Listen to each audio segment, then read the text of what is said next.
respecting an establishment of religion, or prohibiting the free exercise thereof, or abridging the freedom of speech or of the press, or the right of the people to peaceably assemble and to petition the government for a redress of grievances.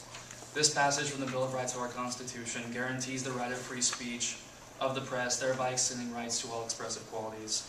We value our rights, natural rights, and hold them to be sacred as outlined by our founding fathers, but we often are unactionable when they are threatened because we do not know of existing threats. Censorship, a governmental effort to regulate the outpouring of information into the mass media, which may now overflow into the internet.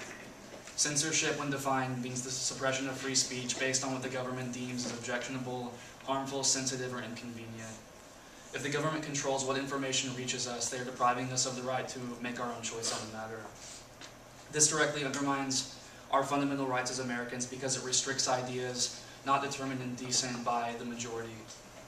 Not only that, but it stunts the expressive freedom of the parties involved in its creation.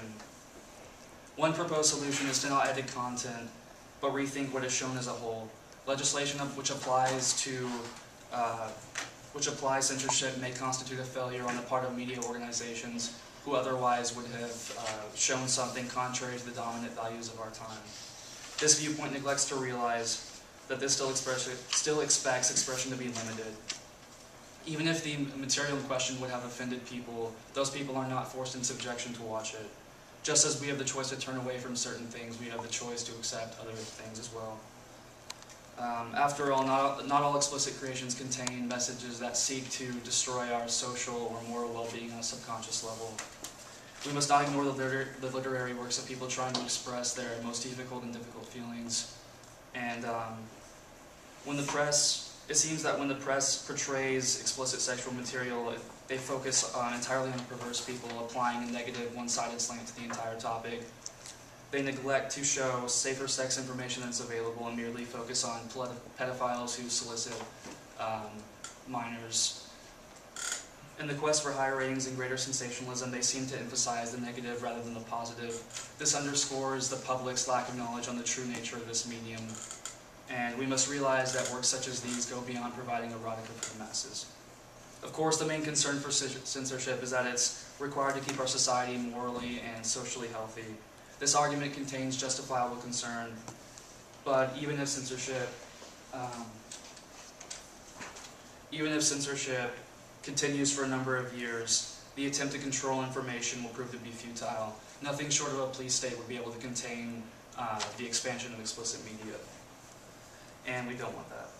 Those wishing to continue viewing or creating such materials can do so by use of a small technical obstacle. Unfortunate enough for favors of censorship is that in our consumer-driven society, sex sells and people are buying. Another issue which I'd like to bring into perspective is how things are determined and appropriate in one context, but not in another. It's not appropriate to show a music video that contains sexual lyrics or sensual images, while it is okay to show commercials selling pills for erectile dysfunction. Apparently it is permissible to sell sex rather than celebrate it. This contradiction shows the uselessness of a group of individuals deciding what is appropriate for a very broad audience on a very wide range of topics. While the focus here is targeting censorship as it applies to sexual themes, it is clear that censorship undermines free speech as it applies to other applications. The depiction of violent scenarios or the use of vulgar phrases all characterize elements of the real world and situations a person might really encounter. Why must truth be limited because of a few easily offended individuals? Our society is full of thousands of themes which would be branded unacceptable when brought into a production standpoint. These things exist and we cannot keep them hidden from a traditional way of life. A concern that might spring to mind is that we must secure the psychological well-being of children by preventing them from viewing media with themes of sex, drugs, violence, of that nature, so that they can remain pure or untainted. Okay, ultimately, it's the responsibility of the parents to shield young people from these foes. Admittedly, defenders of this point have a good argument. After all, the youth are the leaders of tomorrow. But a preservation of their good character and morals does not have to result from a government-implemented censorship effort.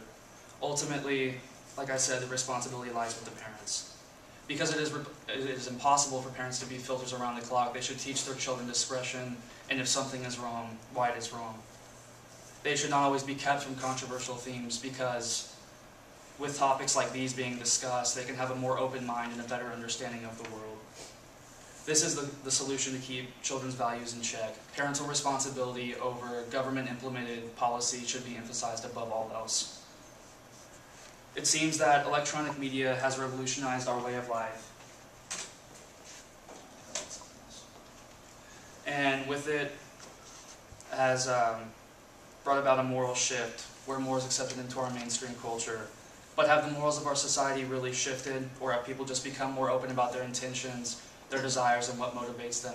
And with that, what we have found is shocking. As Thomas Hobbes put it eloquently, the secret thoughts of a man run over all things, holy, profane, clean, obscene, grave, and light, without shame or blame.